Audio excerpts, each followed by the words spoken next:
హైదరాబాద్ లోని రవీంద్ర భారతిలో గద్దర్ జయంతి సభ జరిగింది. ఈ కార్యక్రమానికి సీఎం రేవంత్ రెడ్డి ముఖ్య అతిథిగా హాజరయ్యారు. ఈ సందర్భంగా కీలక వ్యాఖ్యలు చేశారు. బీజేపీ బండి సంజయ్ కేసీఆర్ పై ఆగ్రహం వ్యక్తం చేశారు. గద్దర్ తెలంగాణ ప్రజల గుండెల్లో ఉన్నారని వ్యాఖ్యానించారు. గద్దర్ కుటుంబం సర్వం కోల్పోయింది. వారు ఏనాడు కంటి నిండా నిద్రపోలేదని ముఖ్యమంత్రి రేవంత్ రెడ్డి వ్యాఖ్యానించారు.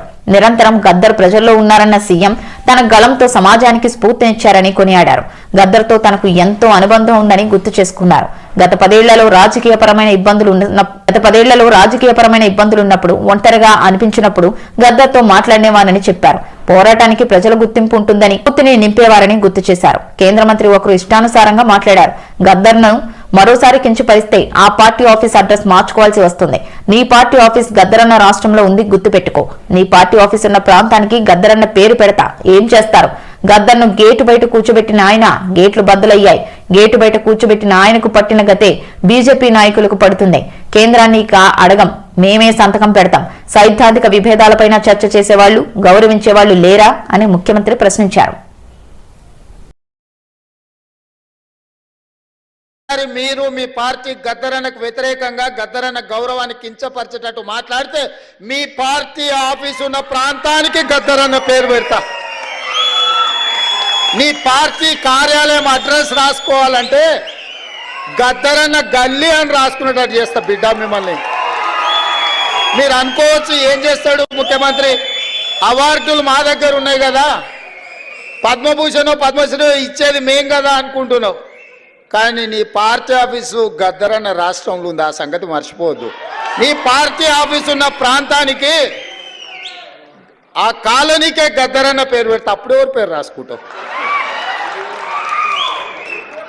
గద్దరన్న గురించి ఎంత చెప్పినా తక్కువే. గద్దరన్న లేకపోవడం అనేది గద్దరన్న కుటుంబానికే కాదు, యావత్ తెలంగాణ రాష్ట్రానికే కాదు, యావత్ సమాజానికి తీరని లోటు. ఎందుకంటే జీవితాంతం తపన పడి చివరి రక్తం బొట్టు దాకా ఎన్నో ఆటుపోట్లు ఎన్ని ఎదురైనా కూడా లక్ష్యాన్ని వీడకుండా మరి ప్రజానాట్య మండలి, మరి వాగ్గేయకారుడు, అట్లాగే తెలంగాణ గర్వించదగ్గ బిడ్డ ఈ మధ్యన మన మధ్యలో లేకపోవడం దురదృష్టకరం. రోజున గద్దరన్న లక్ష్యం ఒకటే, అంటే తాడిత పీడిత వర్గం యొక్క బతుకులనేది తరతరాల నుంచి కూడా అడుగంటిపోయినటువంటి ఈ యొక్క జీవనం ఏవైతుందో అందరికి కూడా సమానత్వం రావాలి, సమసమాజ స్థాపన జరగాలి, కుల రహిత సమాజం ఏర్పడాలి, అందరూ కూడా తలెత్తుకుని గౌరవంగా బతకాలన్నటువంటి లక్ష్యంతో యావత్ భారతదేశం తిరిగి ఆ లక్ష్యం కోసమే వేదిక ఏదైనా, పంతా ఏదైనా అంతిమంగా లక్ష్యం అనేది ప్రధానం. మరి ఎన్నో ఒడిదుడుకులు, ఆఖరికి బుల్లెట్ వెన్నులో ఉన్నా కూడా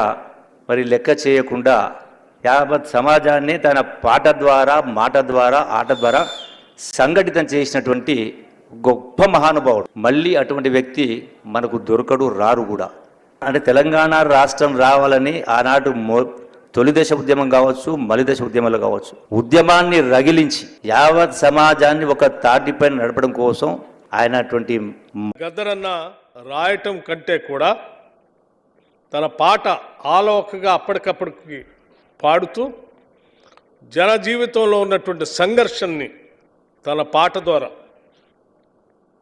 తన తల్లి పడినటువంటి బాధని మొత్తం సమాజంలో ఉన్నటువంటి మహిళలు పడుతున్నటువంటి బాధని తన తల్లి రూపంలో ఒక పాట ద్వారా మొత్తం రాసి ప్రపంచానికి గొప్పగా వినిపించాడు.